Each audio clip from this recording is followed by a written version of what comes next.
तो brothers and sister, जो आज का शीर्षक जैसे भाई ने अभी कहा कि तुम परमेश्वर के निकट आओ तो वो भी तुम्हारे निकट आएगा। Brothers and sisters, today's topic is draw near to the Lord and He will draw near to you. तो परमेश्वर के निकट आने का अर्थ क्या होता है?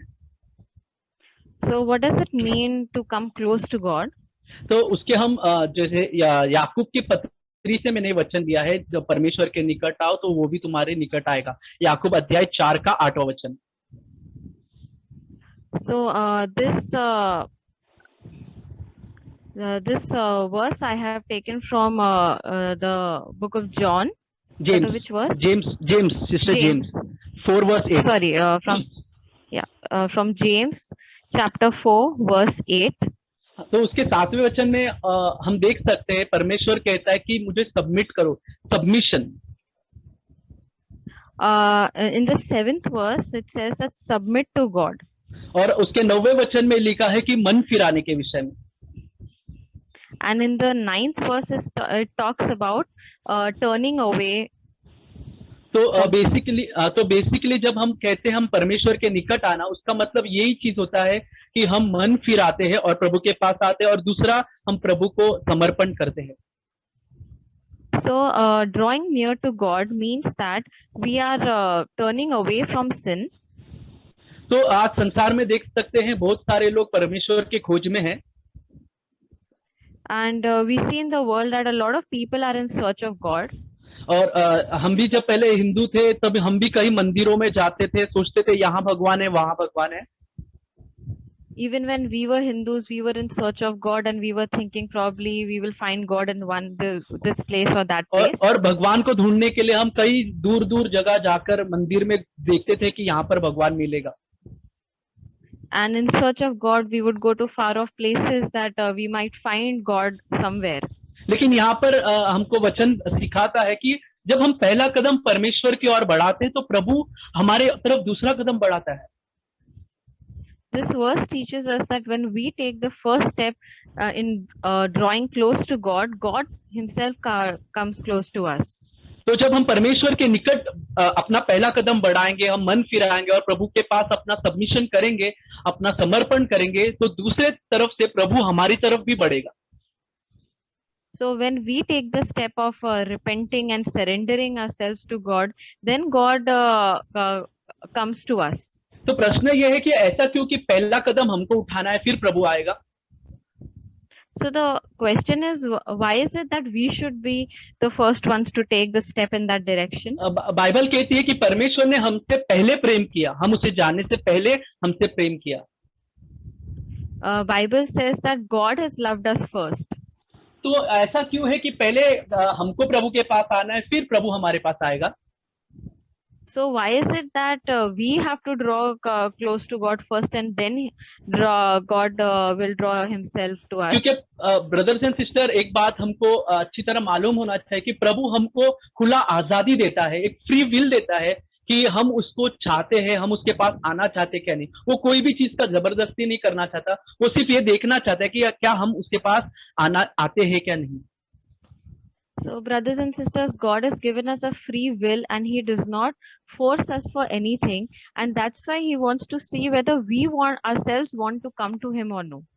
तो यूहन्ना अध्याय 3 के 20वें वचन में ऐसा लिखा है, जो लोग पाप से प्रेम रखते हैं, जो लोग इविल से पसंद करते हैं, वो परमेश्वर के नजदीक नहीं आते। Brother, which verse? I'm sorry. John यूहन्ना 3:20, John 3:20. So in John chapter 3 verse 20, it says, for everyone who does evil hates the light and does not come to the light. तो जो लोग पाप से प्रेम करते हैं, जो संसार से प्रेम करते हैं, वो यीशु के पास नहीं आते हैं। So the ones who who hate God are the ones who and who do evil. These are the people who do not want to come to God. लेकिन उसके 21 वचन में लिखा है, जो लोग सच्चाई से प्रेम रखते हैं, the one who loves the truth, वो लोग परमेश्वर के निकट आते हैं। And the 21st verse says that, but who practice the truth come to the light. So these are the people who love the truth and they come to God. तो जब हम अपने जीवन में जो परमेश्वर हमको सत्य प्रकट करता है भाइयों के वचनों के द्वारा या दर्शन के द्वारा या नींद में सपनों में के आने के द्वारा या वचन से प्रभु हमसे बातें किया या प्रार्थना में किसी भी रीति से प्रभु हमको जो चीज के ऊपर ज्योति देता है, जो चीज के ऊपर लाइट देता है, अगर हम उसमें एग्री होते प्रभु के साथ, हाँ प्रभु ये सच है और मैं चाहता हूं मैं बदलूं, तो दैट इज अ पर्सन, वो प्रभु के निकट आता है। So we may know the truth through the sharing of brothers and sisters. In our dreams, God may talk to us, or we may, or through the word, God talks to us. And if these things we pay attention to what God is trying to teach us, then we will come. These are the people who come near to God. प्रभु की बात सुनकर उसका अनुसरण करना और मानना, convict करना कि हाँ प्रभु जो आप कह रहे हो सच है, जो मेरे जीवन ऐसा है, जब हम ऐसे फेथफुली प्रभु से कन्फेस करते हैं, that is the time we get closer to God. So when God speaks to us in all of these different ways and we get convicted about it and do something about it, that is the time when we come close to God. Bible कहती है मुंह से अंगीकार करने से उद्धार होता है और मन से विश्वास करने से धार्मिकता होती है। So the Bible says that through, brother, can you please repeat? मुंह से अंगीकार करने से उद्धार होता है। So by the confession of our mouth we have salvation. और विश्वास करने से धार्मिकता होती है। And by faith we have righteousness. तो जो लोग सत्य को एक्सेप्ट करते हैं और प्रभु के पास आना चाहते हैं, वो सारे लोग प्रभु के निकट आ जाते हैं। So all those people who love the truth are the ones who will come close to God. लेकिन जो लोग सत्य से प्रेम नहीं रखते, सत्य रिवील उनके लाइफ में होने पर भी वो लोग नहीं रिवील मानते हैं वो बात को और संसार से प्रेम रखते हैं, ऐसे लोग प्रभु से दूर रह जाते हैं। So those people who do not love the truth but love the world, these are the people who will not come close to God. लूका 15 में उड़ाऊ पुत्र के विषय में लिखा गया है। In Luke chapter 15 we read about the prodigal son. तो वहां पर ऐसा लिखा है कि हमको सबको कहानी तो पता है, तो मैं एकदम छोटे में बताता हूँ कि एक बच्चा अपने पिता से अलग जाता है अपना संपत्ति लेकर। So we all know the story, but I will just share on it briefly that there is a boy who takes away his share of his father's property and he goes away. और वो सारी संपत्ति वेश्याओं में और ऐसे संसार में उड़ा देता है। And he spends away all his father's wealth on worldly pleasures. और उसके बाद में उसके जीवन में ऐसी परिस्थिति आती कि उसके पास खाने को कुछ नहीं होता। And later in life he comes to such a point that he doesn't even have anything to eat. तो बाद में जब उसको सुअर के साथ वो जब सुअर को चराने का काम करता है तो सोचता है कि मैं उसमें से कुछ खा लूं। So when he was looking after pigs, he was so poor and hungry that he was thinking about having the pigs' food. तो वो ऐसे सोचते वक्त बाइबल कहती है लूका अध्याय 15 के 17वें वचन में कि वो अपने सेंस में आ गया। So the Bible tells us in Luke chapter 15 verse 17 that when he was thinking these things, he came to his senses. तो सेंस में आना मतलब कि उसका आँख खुल गया, उसको एक प्रकाश मिला कि अरे मैं कैसा लाइफ जी रहा हूँ। So coming to his senses means that he realized his eyes were opened to see that what kind of life is he living. देखो ब्रदर्स एंड सिस्टर, जब तक प्रभु हमारे आंखों को खोलेगा नहीं, हम ऐसे ही अंधकार में चलते रहेंगे। इसके लिए प्रभु का अनुग्रह को हमको बहुत जरूरी है। So brothers and sisters, it is very important for God to open our eyes, otherwise we will continue to walk in darkness. लूका अध्याय 24 के 31 वचन में लिखा है, दो यीशु के शिष्य जब इमाउस में चल रहे थे तब वहां यीशु उनसे मिला और बातें किया, लेकिन उन्होंने उसे पहचाना नहीं। So in Luke chapter 24 we read about two of Jesus's disciples who were walking on the road to Emmaus, and Jesus revealed himself to them. लेकिन उन्होंने उसे पहचाना नहीं। I'm sorry, but Jesus was talking to them, but they did not recognize Jesus. लेकिन उसके वहां पर एक वचन में लिखा है कि प्रभु ने जब उनके आंखें को खोल दिया तब उन्होंने पहचाना, अरे ये तो यीशु है। But it was only when God opened their eyes that they could recognize that this was Jesus. Brothers and sister, आज अगर हम यीशु को जो भी जानते हैं, जितना भी यीशु के विषय में जानते हैं, ये इसीलिए कि प्रभु ने हमारे आंखों को खोला है। Brothers and sisters, today whatever we know about Jesus is only because God has opened our eyes towards it. अगर प्रभु हमारे आंखों को नहीं खोलता तो आज भी हम अंधकार में ही होते थे। If God had not opened our eyes today, even we would have been in darkness. लेकिन परमेश्वर हमारे आंखों को खोलने के बाद हमको करना क्या है? But once God opens our eyes, what should we do? उड़ाऊ पुत्र ने क्या किया? What did the prodigal son do? लूका अध्याय 15 के 18 वचन में लिखा है, उसने ये माना कि मेरे से गलती हो गई है प्रभु, मैं अपने पिता से जाकर ये बात का अंगीकार करूंगा कि मैंने तेरे विरुद्ध में, स्वर्ग के विरुद्ध में पाप किया है। In Luke chapter 15 verse 18, we read that he says that I will get up, go to my father, and I will say that Father, I have sinned against heaven and in your sight. हाँ, तो उसने जैसे ही उसके आंखों को खोला, उसने decision लिया और उसने कहा कि मैं ऐसा करूंगा। And as soon as his eyes were open towards this, he realized it, and he said that I will. He realized that he had sinned. Hello, Yes, brother. हाँ, उसको ये मालूम पड़ा कि उससे गलती हुई है और मैं पिता के पास जाऊंगा। So he realized that he had done a mistake and he wanted to return to his father. Brothers and sister, मैं आपसे सच कहता हूँ कि मैंने अपने लाइफ को जब देखा है, कई बार उतार चढ़ाव मेरे लाइफ में होता रहता है, और कई बार मुझे वो एफिसियंस अध्याय 2 में जैसा परमेश्वर कलीसिया से कहता है कि मैंने तुझे देखा है, तेरे कार्यों को देखा है, तू बुराई को देख नहीं सकता। So, brothers and sisters, when I look at my own life, I look at the ups and downs. I am reminded of this word in Ephesians where God says that I have seen you, I have seen your life. हाँ, मैं तू बुराई देख नहीं सकता, that you cannot see bad deeds, और तू मेरे लिए परिश्रम भी करता है, and that you are serving me. लेकिन मुझे तुझसे एक बात कहना कि तूने अपना पहला सा प्रेम छोड़ दिया। But I want to say that you have left your first love. तो ब्रदर्स एंड सिस्टर, मेरे दिल का यही एक बर्डन हमेशा रहता है कि मैंने परमेश्वर का जो पहला प्रेम था, जो मतलब पहले जैसा जब मुझे यीशु मिला था, जिस तरह से मैं उसके साथ समय बीता था, जितना प्यार करता था, वो आज मैं अपने जीवन में नहीं देख पाया। तो इस चीज का मुझे बहुत दुख होता है कई बार। So, brothers and sisters, this is the burden of my life, that I am not loving the Lord as I used to when I first came to know about the Lord, and this is one thing that saddens me. और मैं ऐसा नहीं कि मैं नहीं करना चाहता, मैं हमेशा जब भी करना चाहता हूँ, मैं कई बार प्रार्थना भी करता हूँ, बट मेरे लाइफ में धीरे धीरे प्रभु फिर से इम्प्रूव करता है, फिर से मैं गिरता हूँ, फिर से खड़े होता है, तो ये प्रोसेस चालू ही रहता है। So it is not like I do not want to do it. I want to do it, and I pray about it so many times, and the Lord helps me to get up, but again I keep falling.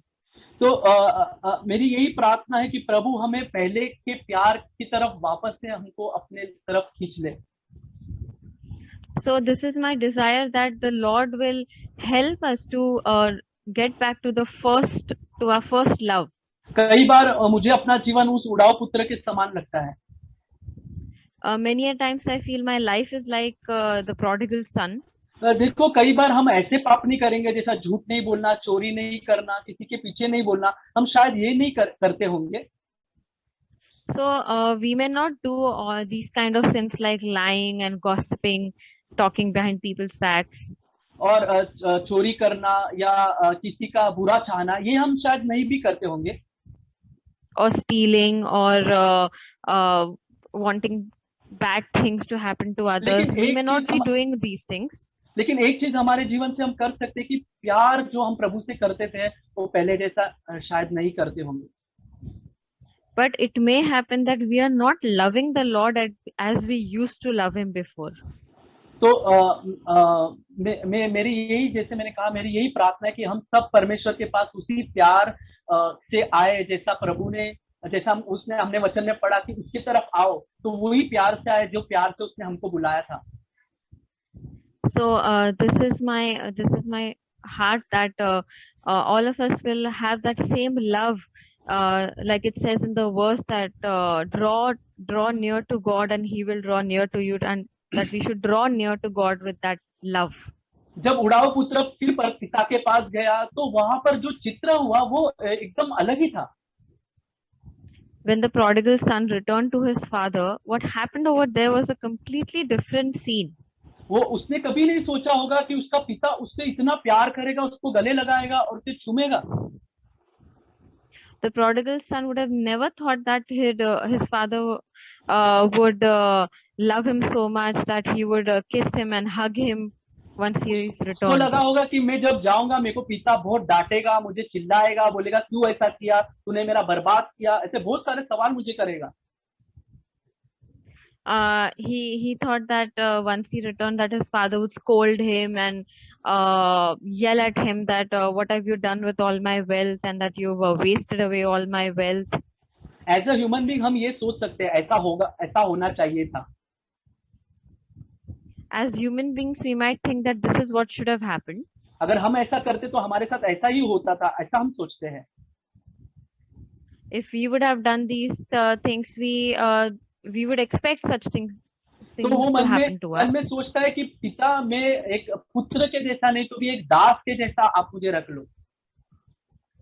So the prodigal son was thinking that if not as a son, but at least his father would accept him as a servant. लेकिन लूका अध्याय 15 के 20 वचन में लिखा, जब उसके पिता ने उसको दूर से ही आते हुए देखा। But in Luke chapter 15 verse 20 we read that his father saw him coming when he was even quite far. उसका अवस्था कैसा होगा ब्रदर्स एंड सिस्टर, उसने दाढ़ी नहीं बनाएंगे, कपड़े पूरे गंदे, ऐसे मतलब भिखारी की अवस्था में, लेकिन उसके पिता ने उसको दूर से देखकर पहचान लिया। So he would have been in such a state that he would be totally ungroomed and not his clothes would be dirty and his beard would not be in order, but his father could still recognize him from far. देखो brother and sister, हमने अपने जीवन के साथ चाहे कुछ भी किया हो, लेकिन हम जब प्रभु के पास कहते हैं कि प्रभु मैं तेरे पास आना चाहता हूँ, हम चाहे कैसे भी हो, प्रभु दूर से हमें देखता है और वो आनंद करता है। So brothers and sisters, when we want to come to the Lord, no matter what state we are in or what mess we are in, God looks at us from afar and he welcomes us. उसने उसके पुत्र से एक प्रश्न भी नहीं पूछा। The father did not even ask one question to his son. जब उसका बेटा बोल रहा था कि मुझसे गलती हुआ, मैंने तेरे विरुद्ध में, तेरे स्वर्ग के विरुद्ध में पाप किया, पिता ने उससे कुछ नहीं कहा। वो कहता है अपने दासों को कि जाओ मेरे बच्चे के लिए तुम नया वस्त्र लाओ, सोना लाओ और एक बड़ा पार्टी के लिए तैयार करो। So he was thinking that he has sinned against his father and he sinned against heaven, and but his father did not say any such thing like that. In fact, he was telling his servants to get new robes for his son and a ring for him and sandals for his feet and to prepare for a grand party. तो brothers and sister, ये यीशु ने कहा ये पिता का स्वभाव ऐसा है।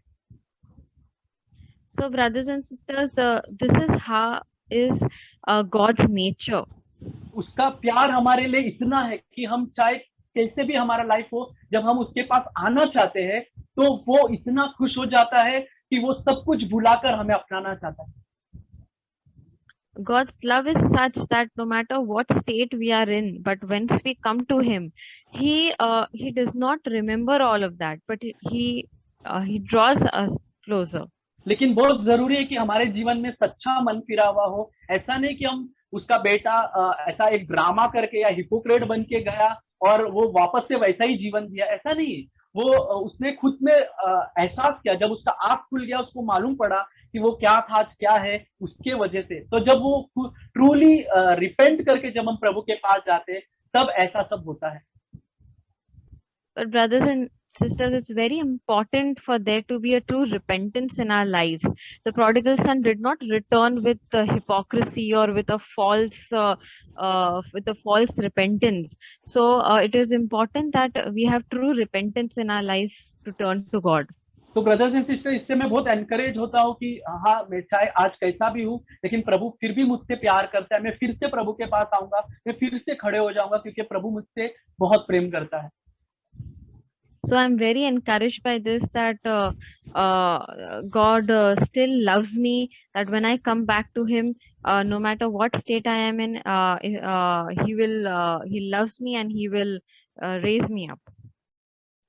हेलो हेलो हेलो हाँ brother. सिस्टर, आप आवाज आ रही है ना? ओके, तो हाँ. यीशु मसीह कहता है जॉन 7:37 में, जो कोई प्यासे है वो मेरे पास आए।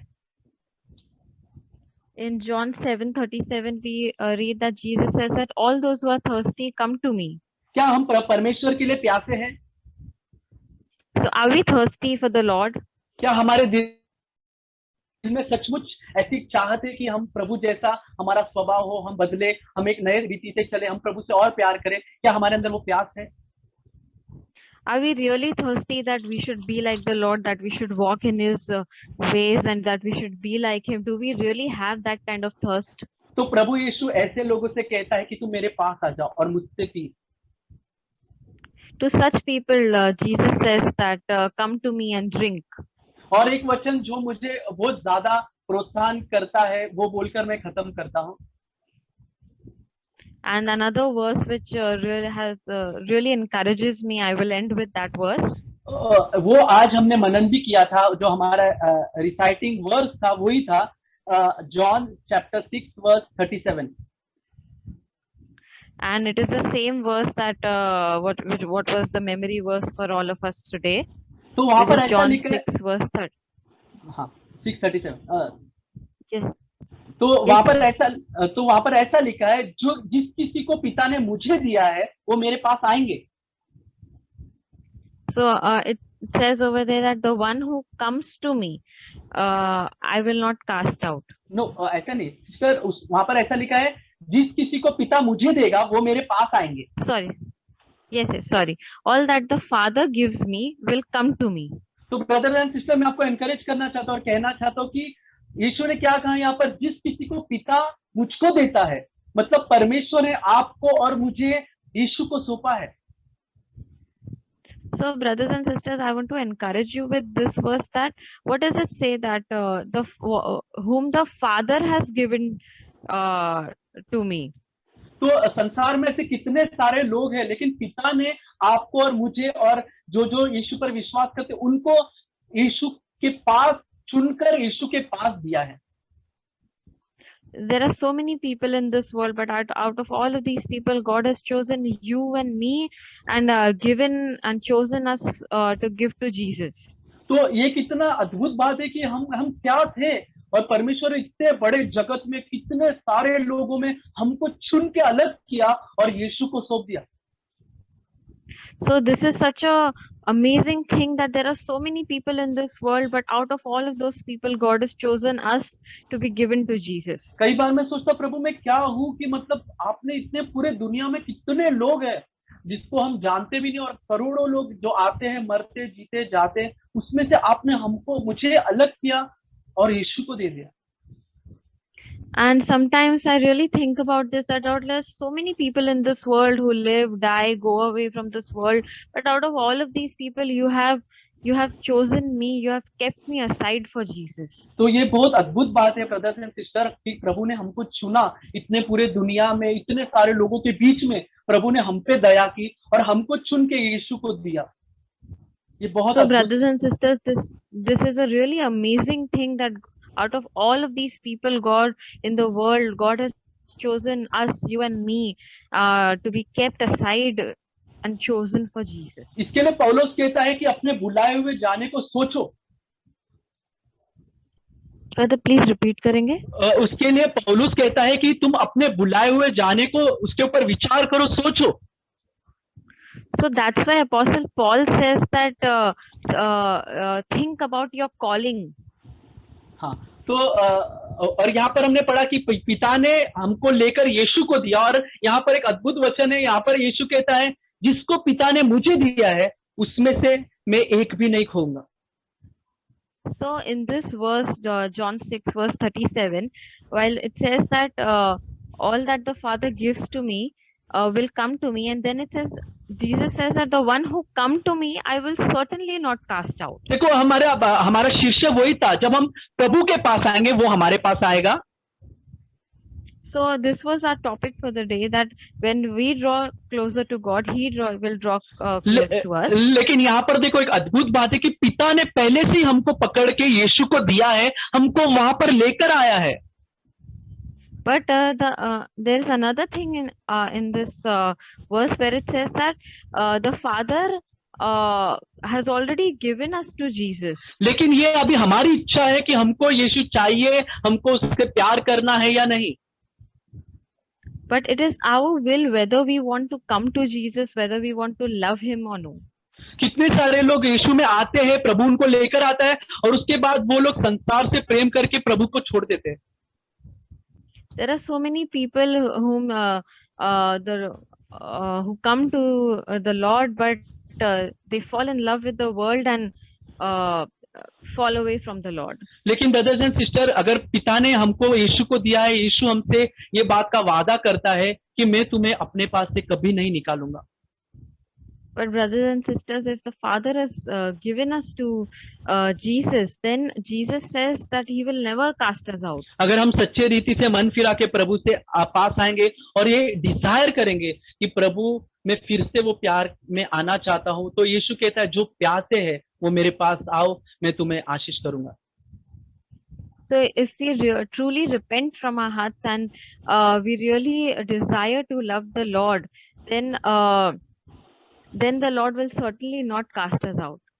मेरे मन में सोच आया था कि अगर बड़ा पुत्र रिटर्न आने के बाद अगर पिता उसको देखकर अगर अपना पीठ दिखाता था, शायद वो घर के आंगनों में नहीं आता था। I was thinking about, yes brother, I was thinking about the prodigal son story, that what if when the prodigal son returned, his father would have shown his back to him. अगर वो पिता पुत्र के तरफ आया, लेकिन अगर पुत्र के तरफ अपना पीठ दिखा, बिल्कुल आने का मन नहीं होता था, शायद वो पहले की जैसा जाता था, जहां पर वो सूअरों का खाना खाता था वहां पर चले जाता था। If the father had shown his back to the prodigal son and not accepted him, the prodigal son would have probably returned into the same mess from which he came from. तो ये वचन इसलिए याकूब 4:8 में लिखा है कि हम परमेश्वर के निकट आओ, तब परमेश्वर आपके पास आएगा। So that's why in James it says that come close to the Lord and He will draw near to you. तो ये जो वचन है एक प्रॉमिस के साथ है, प्रॉमिस के साथ लिखा है कि जैसे कि हम परमेश्वर के पास आएंगे तो परमेश्वर एक वादा करता है कि मैं आपके पास आऊंगा। So this verse is like a promise that draw near to God and then He will draw near to you. लेकिन हम आने से पहले जानना चाहिए कि मेरा पिता क्या मेरा पापों को याद करने वाला है, या मुझे पीठ दिखाने वाला है, या उसके प्रति प्रेम करने वाला है, ये जानना हमको बहुत जरूरी है। Before coming to the Lord, what are we going to think that is God going to show us His feet and remember our sins, or is He? Brother, can you please repeat? वो crack हो गया। या उसके पिता के पास आने से पहले मुझे पता होना चाहिए कि मेरा पिता मुझे पीठ दिखाने वाला है या मुझे प्रेम करने वाला है।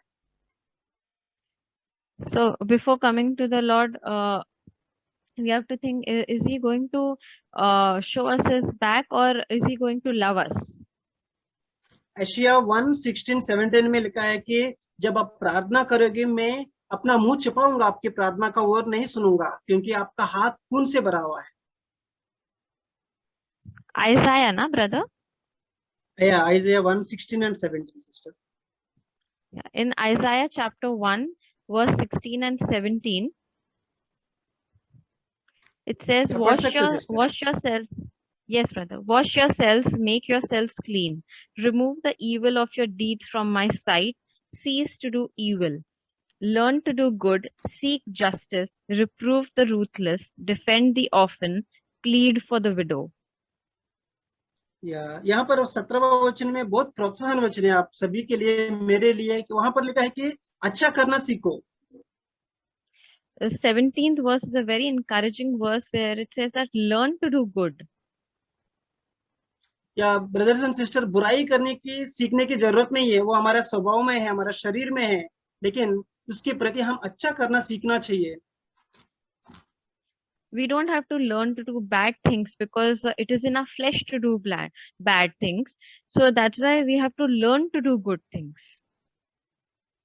तो मैं आपको प्रोत्साहन करता हूं कि हम परमेश्वर के पास वैसा ही आना चाहिए जैसा हम पश्चाताप करके एक शुद्ध हृदय रखकर हमारे हाथों को धोकर परमेश्वर के पास ये जानना चाहिए कि मेरे पिता मुझे हक करने वाला है, मुझे लव करने वाला है, मुझे क्षमा देने वाला है। ये जानकर हम प्रभु के पास जा सकते हैं। So when we come to the Lord, we should come to Him in true repentance, washing our hands of all sin, and knowing that God will love us and accept us. We heard that from James that draw near to God and He will draw near to you. हमने याकूब के पुस्तक से सुना कि प्रभु के निकट आओ तो वो तुम्हारे पास आएगा। So we also heard about that first love that that God is always wanting us to have, that first love for Him. और हमने जो पहले प्यार के बारे में सुना, प्रभु चाहता है कि हम हमेशा प्रभु से पूरे दिल से प्यार करें। I take the first love as not. I mean, we can take it in any way, but I take the first love as that Jesus is first in my life. जो पहला प्यार है उसका ये मतलब है मैं ऐसे मानता हूँ कि प्रभु यीशु मेरे जिंदगी में पहला स्थान लेते हैं। I believe that as every day goes by, that my love for Christ should keep on increasing. मैं विश्वास करता हूँ कि जैसे मैं दिन बढ़ते जाते हैं तो प्रभु के प्रति मेरा प्रेम बढ़ना चाहिए। Today my love for Jesus should be more than yesterday. आज जो प्रभु के प्रति प्रेम है वो कल से ज्यादा होना चाहिए। So that's the way the Christian life goes on. तो ऐसे ही क्रिस्ती जीवन गुजरता रहता है। But when we can just look at that verse about first love in Revelation chapter 2. हम प्रकाशित वाक्य दूसरा अध्याय, it says verse 4 and 5, Revelation chapter 2 verse 4 and 5, प्रकाशित वाक्य दूसरा अध्याय चौथा और पांचवा वचन, where Jesus says, but I have this, Jesus is saying, but I have this against you, that you have left your first love. Remember, therefore, from where you have fallen, and repent and do the deeds you did first, or else I'm coming to you and will remove your lampstand out of its place unless you repent. पर मुझे तेरे विरुद्ध यह कहना है कि तूने अपना पहला सा प्रेम छोड़ दिया है, इसलिए स्मरण कर कि तू कहाँ से गिरा है और मन फिरा और पहले के समान काम कर। यदि तू मन न फिराएगा तो मैं तेरे पास आकर तेरी दीवट को उसके स्थान से हटा दूंगा। So let us take for example that Jesus is first now in my life. हम उदाहरण के लिए हम ऐसे समझेंगे कि प्रभु यीशु को हमने पहला स्थान दिया है, and everything else is below that. My family, my job, my ambition, my plans, all are coming below. और उसके नीचे मेरा जो परिवार है, मेरा काम है और सब कुछ उसके नीचे आता है। Okay? And then I'm going. I have the peace of God, and I'm going steadily. और मैं प्रभु का शांति पाकर मैं आगे बढ़ रहा हूँ, rejoicing in Him and growing in Him. और मैं प्रभु में आगे बढ़ता जा रहा हूँ। Suddenly I find that somewhere the peace and the joy is gone. और एकदम मुझे ऐसे महसूस होता है कि प्रभु का जो शांति है और उसका जो अगुवाई है वो मेरे जीवन से चला जाता है। But I'm doing all the things that I'm doing. लेकिन मैं जो करता हूँ वो करता रहता हूँ। I'm coming to the meetings, I'm reading the Bible, but something is missing. और मैं मीटिंग में आता हूँ और प्रार्थना करता हूँ और सब कुछ वैसे ही चल रहा है। So there is what Jesus says, remember to do something. Remember from where you have fallen. वहीं पर यीशु कहते हैं, इसीलिए स्मरण कर कि तू कहाँ से गिरा है। So Jesus was first place, and everything was 1, 2, 3, 4, up to, you can say, up to 10. We can count all the different things. But uh, now has something else just come to the first place. Silently, it has come to the first place, and Jesus has gone down to second. Sometimes he can go even third, fourth. और ऐसे हो सकता है कि पहला स्थान प्रभु को मैंने दिया है और afterwards After you find that something else has come to that place. और उसके बाद मैं देखता हूँ कि और किसी ने उस स्थान को ले लिया है And Jesus has slipped down. और यीशु फिसल कर नीचे आ गए So Jesus is asking, remember from where that thing happened. और तब यीशु मुझे याद दिला रहा है कि तुम स्मरण करो कि तुम कहाँ से गिरा है। Brothers and sisters, this is the only principle I know uh, how to bring back Jesus to the first place. और यही एक रास्ता है जिससे हम प्रभु को पहला स्थान दे सकते हैं। Yeah.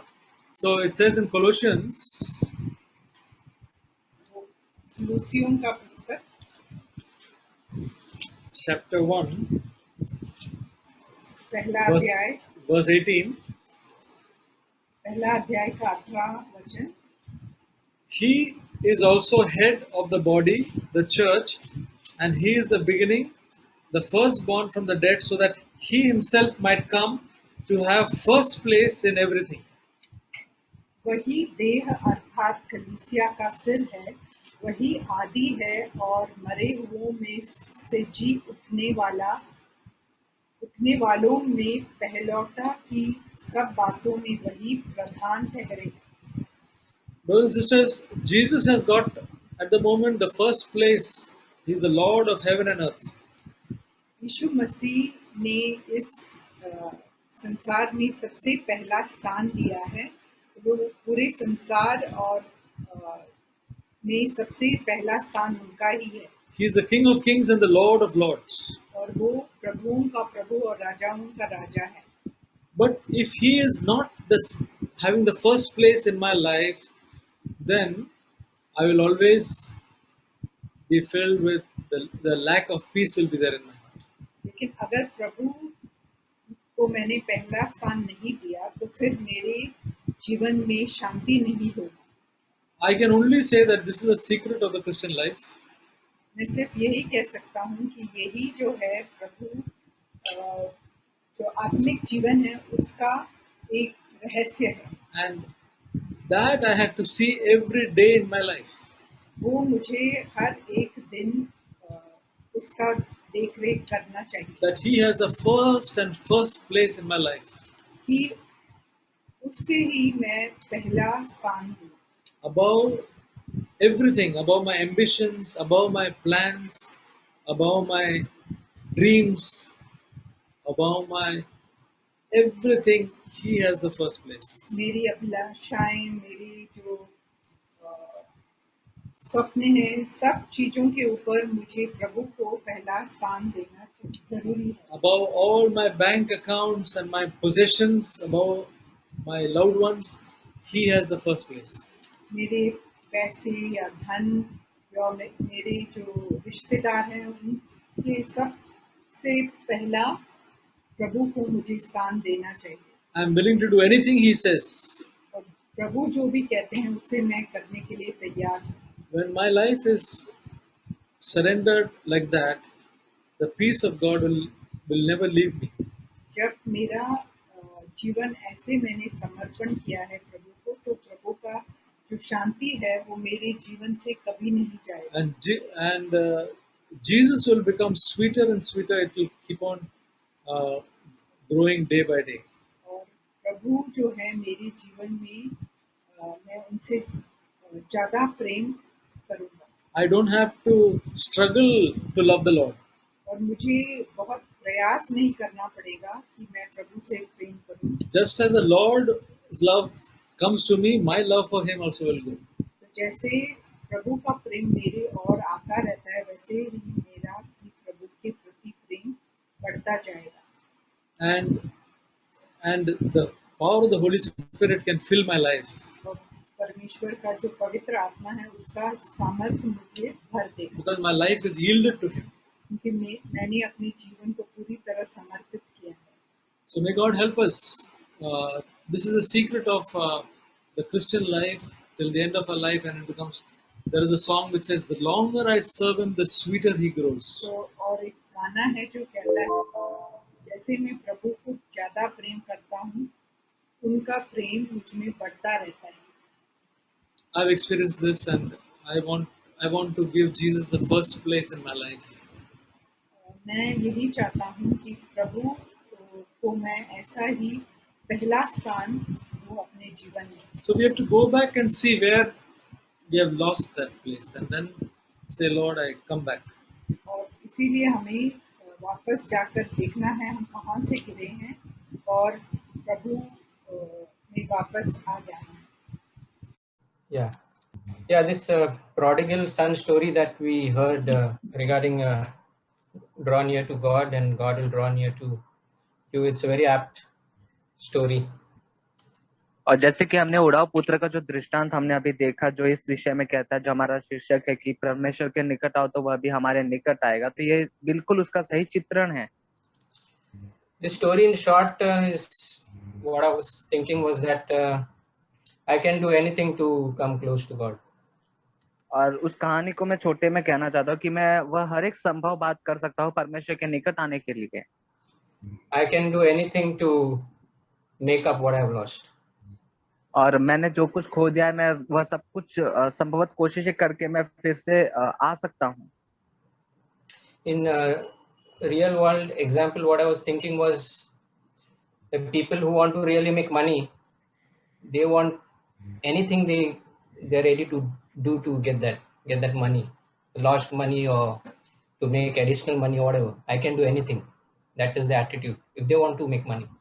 लेकिन मैं यदि आज के समय में वास्तविक उदाहरण में हमारे बीच में देना चाहूँ तो हम देखते हैं उन लोगों के विषय में जो कि उन्होंने जो पैसा खोया है उससे वो फिर से कैसे पाना चाहते हैं, या वो और ज्यादा पैसा कैसे कमाना चाहते हैं, धनी कैसे बनना चाहते हैं, वो हर एक संभवत कोशिशें करेंगे वह बात को पूरा करने के लिए।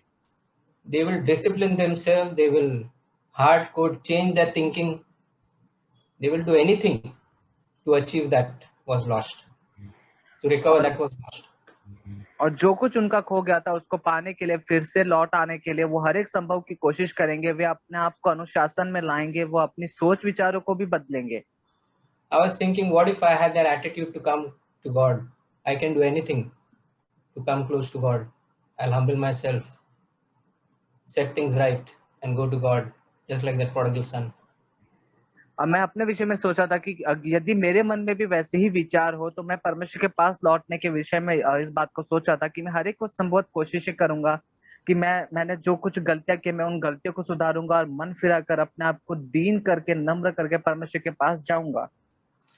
This week I was reminded of the conversion of George Whitfield. और मैं पिछले सप्ताह में जॉर्ज विक्ट्री करके जो भाई है उनका कैसे परिवर्तन हुआ, मन फिरा, उसके विषय में मैं देख रहा था। Sometime back I had heard a little bit of his story. He was a stage actor. George Whitfield is the person who brought revival in United States in 17th century. और Short like Christianity reached because of him over there, the early stages of Christianity. और ये जो George victory करके जो भाई है, ये 17वीं शताब्दी में अमेरिका में एक परमेश्वर के नाम के प्रति जागृति लेने वाले व्यक्ति बने। और ऐसे भी कहा जाता है कि इनके द्वारा परमेश्वर का नाम उस क्षेत्र में आया, उस देश में आया। ये एक मंच पर नाटक करने वाले कलाकार भी थे। So he was tired and drained out of his own life. He was not a Christian, born again Christian when he was young. And one day he just prayed, oh Lord, I thirst, or I'll die. That was his prayer. और वह जब जवान थे और कम उम्र में थे, तब वो उनका नया जन्म नहीं हुआ था, वो परमेश्वर को नहीं जानते थे, और उन्होंने एक दिन अपने आप से ही ऐसे ही अकेले में बैठकर वो प्रार्थना कर रहे थे कि हे परमेश्वर, मैं थक गया हूँ, मैं प्यासा हूँ कि मैं प्यास के कारण मर जाऊंगा। He had fantastic talent in doing stage actor, and what a voice he had. और वह इतने अच्छे और अद्भुत कलाकार थे कि वह सभी को अपनी ओर आकर्षित करते थे अपनी आवाज के द्वारा भी। But when God changed his life, he used that talent of his to become a powerful preacher, and he would preach in open fields without a mic with that voice, preaching the gospel. लेकिन जब परमेश्वर ने उनको छुआ और वो परमेश्वर के निकट आए, तब उन्होंने अपने इसी कला का इस्तेमाल किया परमेश्वर के नाम का प्रचार करने के लिए, और बिना किसी माइक के वह सड़क पर और सुसमाचार का प्रचार करते थे। You can imagine that's point in life where we need to come. Oh Lord, I can do anything to come close to get right with you, to come in fellowship with you. That is what I'm challenged from these examples, like Prodigal Son and George Whitfield and people like this. और जैसे उड़ाव पुत्र का हमने उदाहरण देखा और भाई George विक्टी का हमने उदाहरण देखा, तो इससे मैं यह चुनौती पाता हूँ कि मैं वो हर एक संभवत कोशिश करूंगा, जो मुझसे बन पड़े वह मैं करूंगा, कि मैं कैसे परमेश्वर के साथ मेरे रिश्ते को सही कर पाऊं, मैं कैसे उसके सामने मन फिराकर नम्र होकर फिर से लौट कर आ सकूं। May Lord help us. परमेश्वर हमारी सहायता करे। So we thank God for the wonderful message we heard from Brother Kiran and also from other brothers. और परमेश्वर का धन्यवाद करते हैं उस अद्भुत वचन के लिए जो भाई किरण और अन्य भाइयों से हमने सुना। So we heard God is so loving, he like a father of the prodigal son, he waits at the door for the son to come back. और हमने देखा कि जो उड़ाव पुत्र का पिता है वह कैसे द्वार पर अपने बेटे के लौट आने की राह देखते रहता है। So he will not go to the country where the son went in search of him, but that is intruding into the free will of his son. और उस पिता ने ऐसे नहीं किया कि जिस देश में उसका बेटा चला गया है वह पिता उसका पीछा करके उस देश में उसके पास जाए, नहीं, क्योंकि उसने अपने पुत्र पर उसकी स्वयं की स्वेच्छा को भी छोड़ दिया था। He waited for him to come. और पिता ने इंतजार किया कि वह लौटकर उसके पास आए। Look at what Christ did. He did everything before the laying of the foundation of the earth for our salvation. और हम देखते मसीह ने क्या किया, वो हर एक उन्होंने उस नींव को डाला जो हमारे जीवन के लिए जरूरत थी। Our salvation was planned. The Christ should die. Everything was planned before we were ever born. और हमारे उद्धार के विषय में पहले से ही मसीह ने नींव डाली, तब जब हमारा जन्म भी नहीं हुआ था। After having set the stage for our salvation, He is waiting for us to come and accept it. और जब उन्होंने हमारे उद्धार की वह नींव डाली, तब उन्होंने इंतजार किया कि हम उस स्तर तक आए कि हम उस उद्धार को पा लें। That's the nature of God. That is what we should understand about God. और यही परमेश्वर का स्वभाव है और हमें इस परमेश्वर के स्वभाव को समझना है। See, I was thinking, as Brother Kevin was also sharing, that whatever you have done wrong, that God has a plan for you, for your salvation, for you to come back. और मैं भाई Kevin को सुन रहा था, उन्होंने कहा कि जब हम कुछ गलत भी कर देते तब भी हम हर एक वो संभवत कोशिशें करते हैं वो सारी बातों को सही करने के लिए। See, the greatest punishment God ever did was in the life of Israelites. और एक सबसे बड़ा जो दंड था वह परमेश्वर ने इजरायलियों के जीवन में दिया था। He said that because if you sin, He sent prophets after prophets. Ultimately, the prophet Jeremiah, he warned very seriously, if you continue in this sin, the Babylonian king, he named the king also, Nebuchadnezzar will come and kill every one of you. और परमेश्वर ने अपने कई सारे भविष्यवक्ताओं को भेजकर इजरायलियों को चेतावनी देकर सावधान रहने को कहा, यहाँ तक कि उन्होंने यिर्मयाह भविष्यवक्ता के द्वारा यह भी कहलवाया कि यदि तुम ऐसे ही जारी रखोगे अपने बुराई के काम को, तो उन्होंने उस राजा का भी नाम लेकर कहा कि नबूकदनेस्सर बेबीलोन का राजा आकर तुम में से हर एक को मार देगा। And he will take rest of the people on captive. He will burn the city. He will demolish your temple. It was such a graphic warning was given to Israelites, but still they continue to sin. और परमेश्वर ने इजरायलियों को यदि वो अपने पाप में जारी रहेंगे इसी रीति से तो उसके विषय में बहुत ही कड़ी चेतावनी देकर भविष्यवाणी करके कहा कि वह तुम्हारे मंदिरों को ढा देगा, तुम्हारे शहरों को जला देगा और तुम में से कईयों को बंदी बनाकर अपने साथ ले जाएगा। The words in Jeremiah 22, which says very clearly, in the midst of this very strong warning, God has a tremendous plan for these people. और हम यिर्मयाह के 22 अध्याय में पढ़ते हैं कि इतनी सारी भयानक चेतावनियों के बीच में परमेश्वर की बहुत ही अद्भुत और महान योजना इजरायलियों के प्रति थी। It says, it says, Jeremiah 22:21 says, I warned you when you felt secure, but you said, I will not listen. This has been your way from your youth. You have not obeyed me. और यिर्मयाह अध्याय 22 के वचन 21 में पढ़ते हैं, तेरे सुख के समय मैंने तुझको चिताया था, परंतु तूने कहा मैं तेरी न सुनूंगी। युवा अवस्था ही से तेरी चाल ऐसी है कि तू मेरी बात नहीं सुनती। He says, when you are secure, I warned you. But today, when you are going to be insecure now, when we are secure, God wants you. That's the time we should listen to God. और यहाँ पर वचन कहता है कि परमेश्वर जब हम सुख के समय में जब हम सुरक्षित थे तब हमें उन्होंने चेतावनी देकर चिताया, लेकिन अब वो ऐसा समय जहाँ पर अब हम और ज्यादा सुरक्षित नहीं है तब हमें वह चेता रहे हैं। Isaiah 55:6 says, seek the Lord when he can be found. और यशायाह 55 का 6 ऐसे कहता है कि जब तक यहोवा मिल सकता है उसकी खोज में रहो। There's a time when God can be found, when a time when God cannot be found. और ऐसा भी समय रहता है जहाँ पर परमेश्वर मिल सकते हैं और ऐसा भी समय है जहाँ पर परमेश्वर नहीं मिलेंगे। So in the life of Pharaoh, you can see that God hardened his heart. A certain time, after a certain time, God can join in helping you to harden your heart. और हम देखते हैं furrow राजा के जीवन में कि परमेश्वर ने कुछ समय के बाद उसके हृदय को कठोर कर दिया और परमेश्वर भी उसमें शामिल होते हैं, सहमत होते हैं फरो के हृदय को कठोर कर देने में। So it's very important for us to not to harden our heart when we hear the word of God, when it is called today. और जब तक कि आज का दिन कहा जाता है, जब हम परमेश्वर का वचन सुनते हैं तो आइए हम भी अपने हृदय को कठोर ना होने दे। Don't wait that you think that tomorrow I will repent. This is the real tactic of Satan. Don't do it today. Tomorrow you do it. और शैतान के चाल रहते कि आप ऐसा कहेंगे कि नहीं मैं कल मन फिराऊंगा, परमेश्वर के पास जाऊंगा, और यही शैतान के आपके प्रति युक्ति और चाल रहते हैं, परंतु आज जो आप वचन सुन रहे हैं मन फिराए। So some of us may not have a tomorrow. क्योंकि हम में से कितनों को शायद कल का दिन नहीं मिलेगा। So how much we should take the word of God so seriously, which is clearly spoken in our churches. तो हमें परमेश्वर का वह वचन जो साफ रीति से आज हमें कलीसिया में कहा जाता है, हमें कितनी गंभीरता से लेना है। Jeremiah 21:9 says, in the midst of all these warnings, then there's a way out for Israel, which Jeremiah says, who stays in the city will die by the sword and famine and plague. But whoever goes out and surrenders to the Babylonians who are besieging you will live. They will escape with their lives. Jeremiah 21:9. यिर्मयाह 21 का 9वां वचन हम देखते हैं, जो कोई इस नगर में रहे वह तलवार, महंगी और मरी से मरेगा, परंतु जो कोई निकलकर उन कसदियों के पास जो तुमको घेर रहे हैं भाग जाए वह जीवित रहेगा और उसका प्राण बचेगा। So it's very interesting. There is one of the greatest punishment ever done in the history was told to the Israelites, proclaimed to the Israelites, which is they will be totally destroyed by the Babylonians.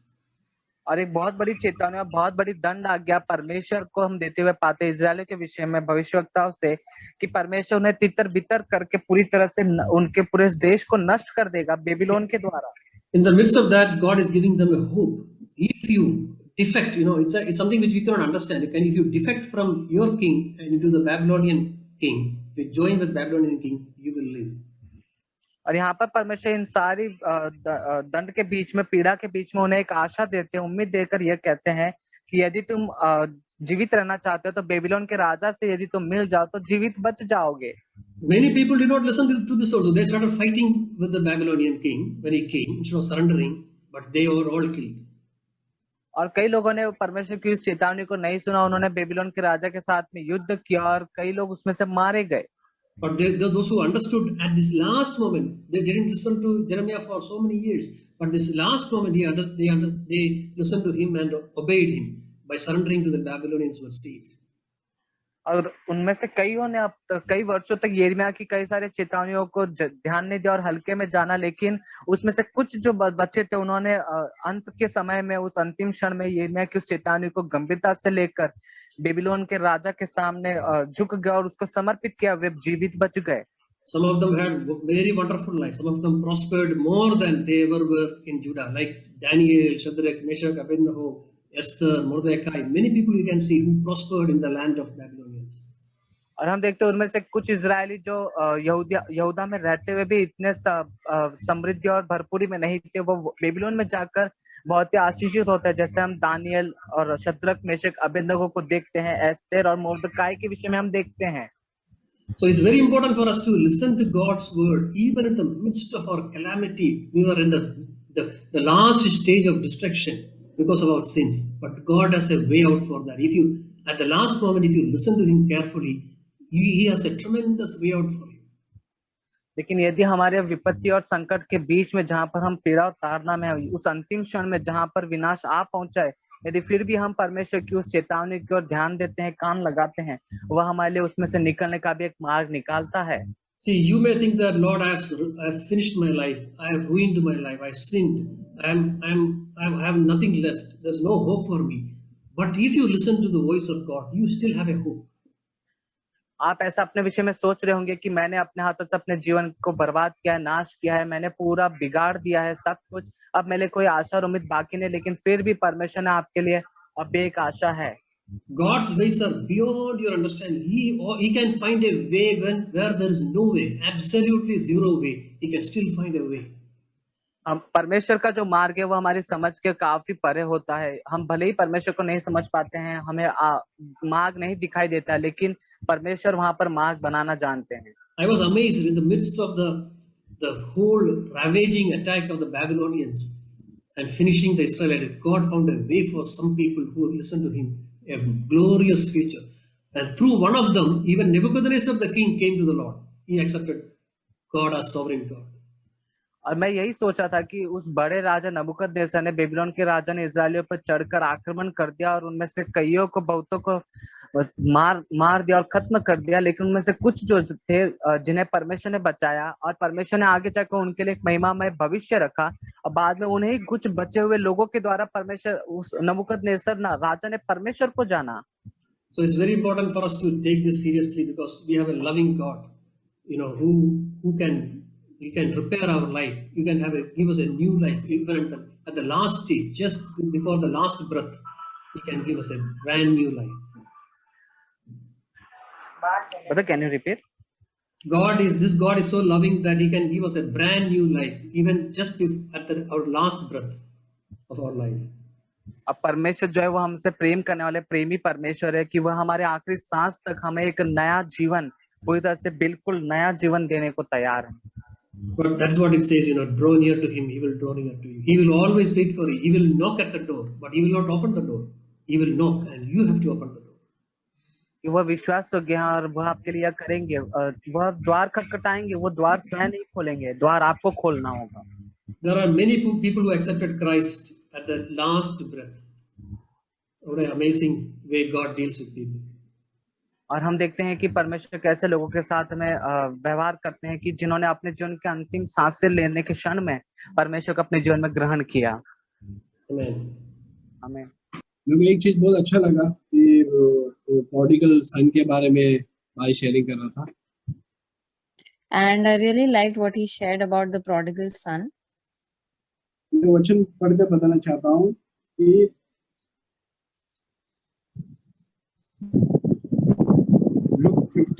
Look 15 और 19 में लिखा है, अब इस योग्य नहीं रहा कि तेरा पुत्र कहलाऊं, मुझे अपना एक मजदूर के नाई रख ले। तो वो इस तरह से बोल रहा था कि मुझे एक पुत्र, मैं पुत्र तो नहीं रहा, बट एक मजदूरी के नाई मुझे रख ले। I want to read from Luke 15, verse 19, what this prodigal son was saying, that I'm no longer worthy to be called your son. Make me as one of your hired men. So what he was saying was sorry, brother. मैं सोच रहा था कि you know prodigal जो सन था वो कितना दीन बन गया, और पर मैं मतलब वो अपने आप में दीन बन गया और सोच रहा था कि मैं इस योग पे नहीं हूँ कि मैं तेरा पुत्र कहलाऊं, पर मुझे एक मजदूर बना कर रख ले। सी मैं जब मैं ये क्या I was thinking that the prodigal son, he had become so humble that he was thinking that his father should at least keep him as a servant, if not as a son. तो जब भी हम परमेश्वर के पास आते हैं, मैं प्रिय बताना चाहता हूँ कि इस तरह सा एक टूटा हुआ मन कि प्रभु मैं कुछ भी नहीं हूँ, मुझे एक्सेप्ट कर, तो परमेश्वर हमारे गलतियों को नहीं, हमारे पापों को माफ करेगा। वो विश्वास योग्य है, हमारे पापों को माफ करेगा, क्षमा करेगा और हमको ग्रहण करेगा। So when we come to God with such a broken heart and know that we are nothing, that is when God forgives us and He accepts us. और मैं बताना चाहता हूँ कि इसी हम कितने बार सुनते हैं कि पश्चाताप करो, कभी कभी मैं भी हमारे थॉट में आता है कि पश्चाताप मैं तो स्टार्टिंग में पश्चाताप किया, अभी कितने बार पश्चाताप करेगा मैं, हमारा सोच विचार में आ सकता है। We hear this all the time that we should repent. So I was thinking, I have already repented once, then how many times should I be repenting? और मैं सच कहता हूँ कि मुझे आज भी जरूरत है कि मैं पश्चाताप करूँ, मन कराऊं। मैं बताना चाहता हूँ रिसेंटली मैंने जो फेस किया, एक छोटा था, क्यों हमको पश्चाताप करना चाहिए, क्योंकि हमारा परमेश्वर चाहता है कि हमारा सीक्रेट लाइफ है, जो मेरे चर्च में भाई लोग देख रहे हैं वो कुछ भी नहीं, बट जो भाई लोग नहीं देख रहे, जो सीक्रेट है, जो मेरे विचार के अंदर, मेरे मोटिव के अंदर और मेरे हर एक सीक्रेट जो काम मेरे, जो कोई मुझे देख रहा है, मेरा वाइफ, मेरे बच्चे, कोई भी नहीं देख रहा है, सिर्फ परमेश्वर देख रहा है। पर वहां पर हमारा किस तरह या परमेश्वर वो चीज ग्रहण कर सकता है। So I realized that we need to keep repenting, because there are some secret things in our lives, or secret motives which is hidden from all the church, the brothers and sisters. It is hidden from all of them, even from our own wife and children. It is in our families. It is hidden from all of them, and that's why we need to repent. या मैं recently भी मेरा office पे एक uncle जो है, वो एक साथ में एक लड़की भी थी, तो उन्होंने अंकल ने मुझे एज पूछा और मैंने एज बताया, बट एज बताने के लिए मुझे बहुत हेजिटेट लग रहा था, मुझे ऐसा वो लड़की थी इसलिए, तो मैं सोचा बाद में कि मेरा मन ऐसे क्यों हेजिटेट हुआ बताने के लिए, बिकॉज मेरे डीप डाउन में मैं देखा कि कहीं ना कहीं मैं अपना एज को छुपाना चाहता हूँ, कहीं ना कहीं मैं लोगों को ऐसा इम्प्रेस दिखाना चाहता हूँ कि मैं एज में थोड़ा छोटा हूँ या समथिंग, हम समझ सकते हैं मैं क्या बोलना चाह रहा हूँ। तो आई मीन टू से इस सीक्रेट चीज है, मैं जब परमेश्वर के सामने रखा, Lord I am so sorry, please मुझे माफ कर, मैं एकदम क्रिस्टल क्लियर जैसा रहना चाहता हूँ कि प्रभु जो भी अगर मुझे पूछे, मैं ऑनेस्टली ईमानदारी के साथ परमेश्वर के नजर में जो सही है वो मैं उसी तरह बोलना चाहता हूँ जिस तरह परमेश्वर के सामने बोलता हूँ। So I want to share one incident. So there was this man in my office who had asked my age, and there was also this another lady with him. And when he asked me about, yes, brother. She is not a lady, वो लड़की थी या girl कोई, It was a girl, okay, and there was another girl also present there.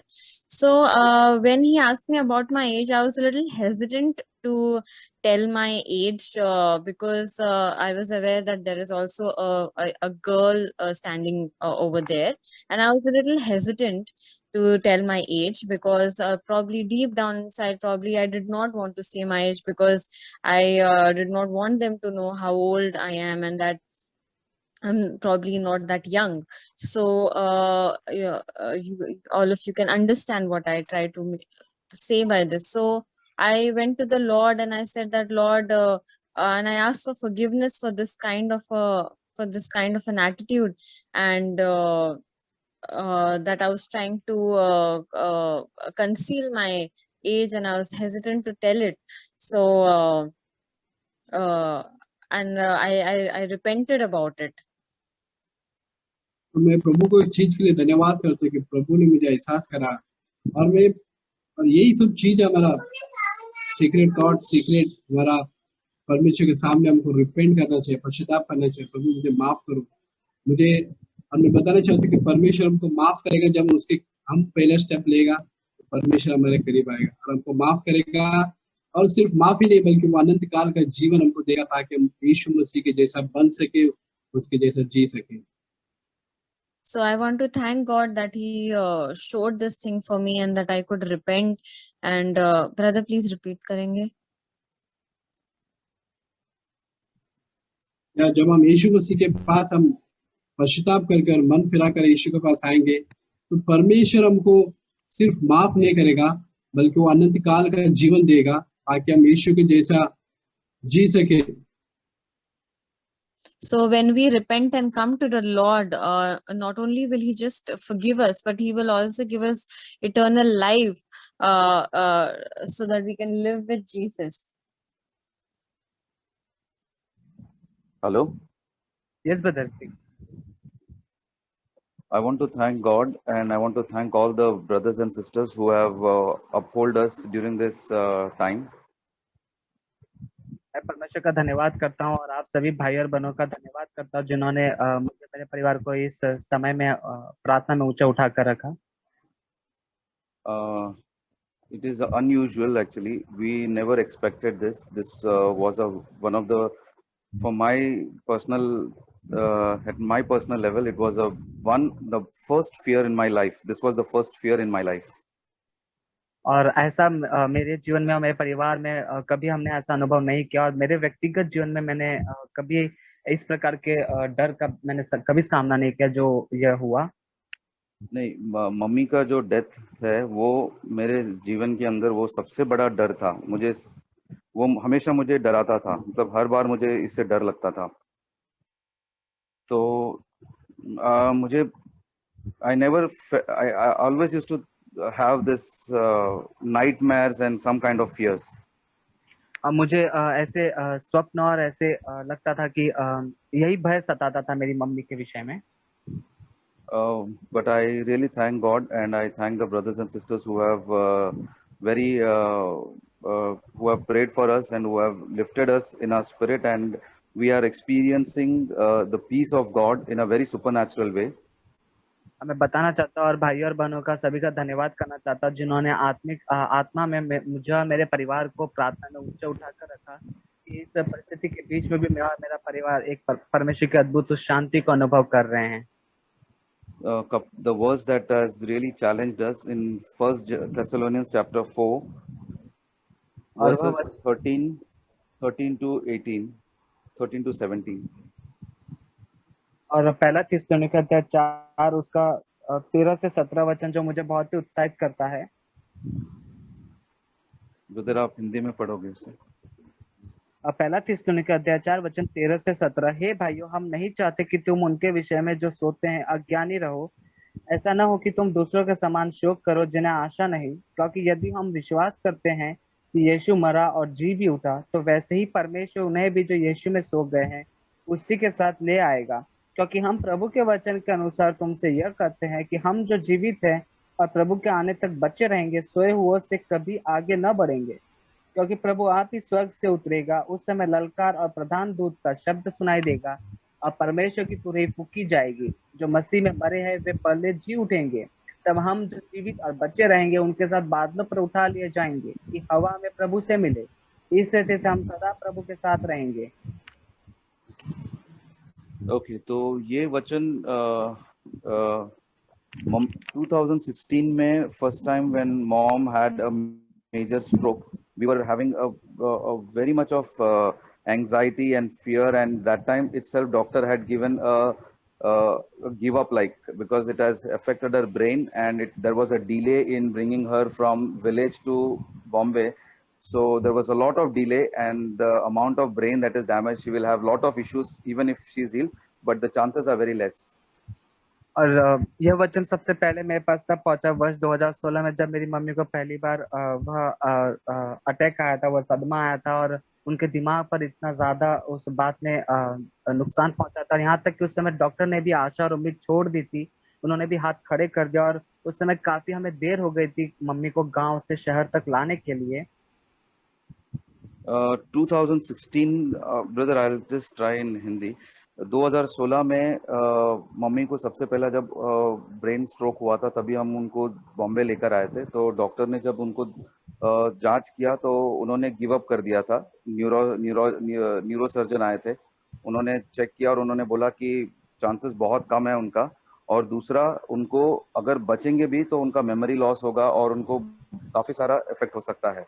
लेकिन परमेश्वर की दया के अंदर वो उनको चंगाई मिल गया, और उस साल के बाद से परिवार के अंदर काफी सारा बदलाव आया। मम्मी ने बपतिस्मा लिया। And I want to say that in the year 2016, when my mother got first stroke of a brain stroke, and she was mentally so much not able to get the things, and doctors have given up the hope, and doctor clearly said that even if she is able to get life, she will lose her memory. She will face a memory loss because of brain stroke she had. But I really thank the Lord that Lord healed my mother at that time, and the Lord helped and worked in our family, that every one of us, my sister, my mother took also baptism in during that time. And उसके वजह से परिवार के अंदर एक गंभीरता आई और पश्चाताप, और ये परमेश्वर का जो वचन था वो सीरियसली लेने के लिए, उनके पीछे चलने के लिए एक सीरियसनेस सबके अंदर आया। And from that time, since the seriousness to follow the Lord and to walk with the Lord and to take His word seriously, that seriousness came in all of us, in our family. और mummy के विषय में अगर मैं कहूँ तो mummy का हृदय जो है वो बहुत टेंडर हो गया, उस समय कोमल हो गया। तो जब भी कोई कुछ बोलती थी मम्मी, तो पूरे दिन के अंदर या कभी एक हफ्ते के अंदर कुछ बोलती थी, तो उनके अंदर वो एक कोमलता था, वो फिर कहती थी कि मैंने गलत बोला करके। And I want to tell you about my mother that since that day and that incident happened, my mother's heart got so softened and so tender that whenever she used to speak, she used to realize that whatever later on she used to realize that whatever she has said and spoken, it was her fault and it was her mistake. तो वो कभी कभी उनको पश्चाताप करने के लिए बहुत वक्त लगता था, टाइम भी लगता था, लेकिन समय समय के अंदर कुछ ना कुछ ऐसा सिचुएशन होता था जहाँ पे फिर उनको परमेश्वर के पास माफी मांगने के लिए माफी मांगती थी। During that time, she used to take some more time to repent and confess her faults and her things to the Lord. But after some time was passing by, she used to learn the things and she used to confess her things to the God. और उस दौरान Matthew brother, George brother और church के सारे brothers जो भी थे, उन्होंने बहुत ही सपोर्ट किया, और उनके सहयोग से मॉम के लाइफ के अंदर बहुत ही इफेक्ट हुआ। मॉम के लाइफ में, दीदी के लाइफ में, डैडी के लाइफ में, और कांता दीदी और उन सबके जीवन के अंदर, ग्रेस, ग्लोरी, उन सबके जीवन में, जॉन जीजू, उनके जीवन में बहुत इफेक्ट हुआ। And I want to say during that time, Brother Matthew, Brother George, and other brothers of the church, they really helped our family and us during that time. That my whole family, my sister and Grace and John uncle and sister Kanta, and every one of them, they were blessed by the Lord and they were really helped by these people. तो अभी जब मैं just एक mom 5th of May morning में she had a fall, उनको एक वो गिर गई थी और गिरने के वजह से आई थिंक उनके थाई बोन में उनको बहुत जोर से लगा था, तो उनके बाद actually she passed away. And I want to say that on 5th May morning, my mom fell down on the floor and she had got hurt in her thighs bone and muscle, and after that she passed away. ये हमने कभी expect नहीं किया था, but जब ये पता चला हमको तो कुछ चीजें मेरे दिमाग में कुछ चल रही थी. वो था कि परमेश्वर का जो योजना हम सबके लिए एक प्लान है, डे है, और वो हमको सबमिट करना है उसमें. And when I heard these things, I wasn't expecting that such thing will happen to our family and to us. But I was thinking only one thing during that time, that God has given us each one of us a time, and He has kept a plan, and we have to submit to God's hand in that time. तो जब mom का और दूसरा वचन मुझे एक याद आ रहा था कि मम्मी का life when she passed away, वो एकदम peacefully she passed away.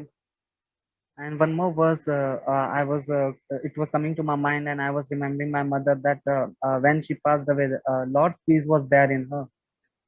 And other thing, और दूसरी चीज है कि परमेश्वर का शांति हम सबके ऊपर भी था. And also the peace of the Lord was on each one of our family members.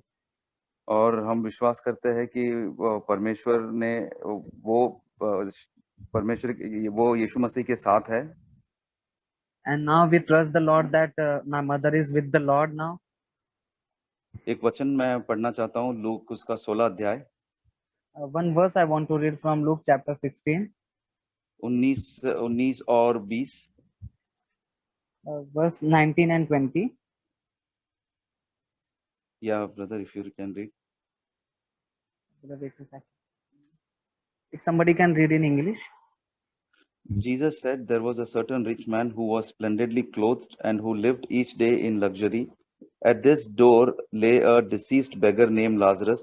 So इसके अंदर यीशु मसीह ने एकदम स्पेसिफिक उन्होंने नाम बोला लाजरस के बारे में.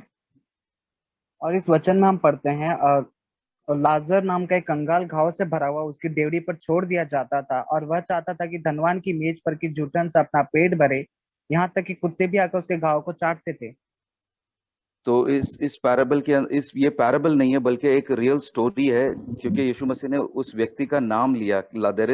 हम जब जाएंगे परमेश्वर के स्वर्ग में तो हम लाजरस वहां पे रहेगा. And this passage of the scripture is not some story or a parable of Jesus, but it is a real story, because Jesus used here a person's name, and when we will reach heaven, we will see Lazarus there. और दूसरा चीज, जब एक व्यक्ति जो एक thief जो cross के ऊपर था, तब यीशु मसीह ने कहा कि जब उसने पश्चाताप किया तो यीशु मसीह ने कहा कि आज तू मेरे साथ पैराडाइज में रहेगा. And one more person who was hanged on the cross along with Jesus, to him also Jesus said that today only you will be with me in paradise. तो हम विश्वास करते हैं कि मम्मी का लाइफ परफेक्ट नहीं था, but mummy के लाइफ में जो भी अप्स एंड डाउन्स थे, मम्मी के अंदर होली स्पिरिट ने काम किया है, एंड वो यीशु मसीह के साथ है. And I know there are ups and downs came in my mother's life, but and her life was not perfect in the sight of the Lord. But I trust the Lord that the Holy Spirit of the God has did amazing work in my mother's life, in her heart, and now she is with the Lord. और मैं फिर एक बार सब भाई बहनों को धन्यवाद करना चाहता हूँ, और स्पेशली मैं मैथ्यू ब्रदर और जॉर्ज ब्रदर को धन्यवाद करना चाहता हूँ, जो उन्होंने हमें बहुत ही सपोर्ट किया. एंड हमारे फैमिली के लिए हम as a we can not speak in words, but उनका सपोर्ट बहुत ही हमारे लिए था, तो हम उनको बहुत धन्यवाद करते हैं. And I really want to thank all the brother and sister who prayed for our family, and I especially give thanks to brother George and brother Matthew who really supported us. And there are no words in which I can give my expressions for their support. I really thank you all. Thanks, Brother David. I would like to read one verse, in this context. 1 Thessalonians 4:16 says, can you translate? मैं इसी संबंध में भाई David आपने जो कहा उसके संबंध में मैं एक वचन पढ़ना चाहता हूँ। पहला थिस्सलुनीकी अध्याय 4। For the Lord himself will come down from heaven with a loud command, with the voice of the archangels, and with the trumpet call of God, and the dead in Christ will rise first. Verse 16, brother. Yeah. क्योंकि प्रभु आप ही स्वर्ग से उतरेगा, उस समय ललकार और प्रधान दूत का शब्द सुनाई देगा, परमेश्वर की तुरही फूकी जाएगी और जो मसीह में मरे हैं वे पहले जी उठेंगे। After that, we who are alive, still alive, and are left will be caught up together with them in the clouds to meet the Lord in the air, and so we will all be with the Lord forever. तब हम जो जीवित और बचे रहेंगे उनके साथ बादलों पर उठा लिए जाएंगे कि हवा में प्रभु से मिले, इस रीति से हम सदा प्रभु के साथ रहेंगे। So Bible speaks a lot about dead in Christ.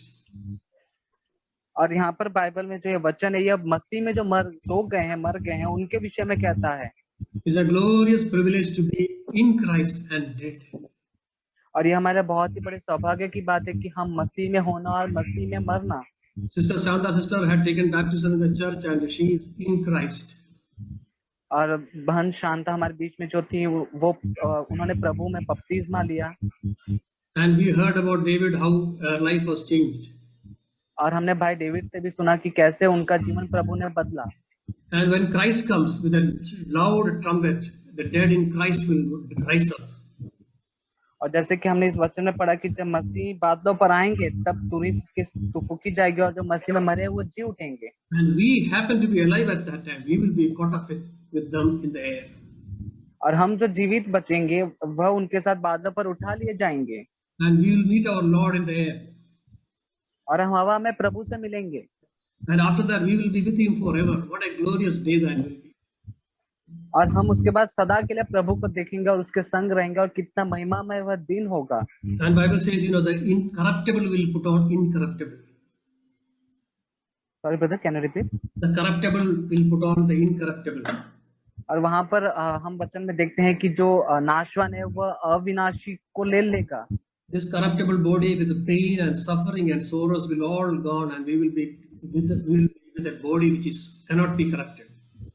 और हमारे जो भ्रष्ट शरीर और इसमें जो दुख दर्द और वेदना और सारे विचार होते हैं यह सब कुछ ले लिया जाएगा और परमेश्वर का जो स्वभाव है वह दिया जाएगा। That's a hope we have. We will be all with Christ. We will meet all our dead ones in Christ that day, and we will be all together with Him in heaven forever. मसीह में हमारी एकमात्र यही आशा है कि हम जो जीवित और जो मसीह में मर चुके हैं वह परमेश्वर के सम्मुख होंगे और बिल्कुल उसी के समान होंगे। This is a hope we have in Christ. मसीह में हमें यह आशा है। Amen. आमीन।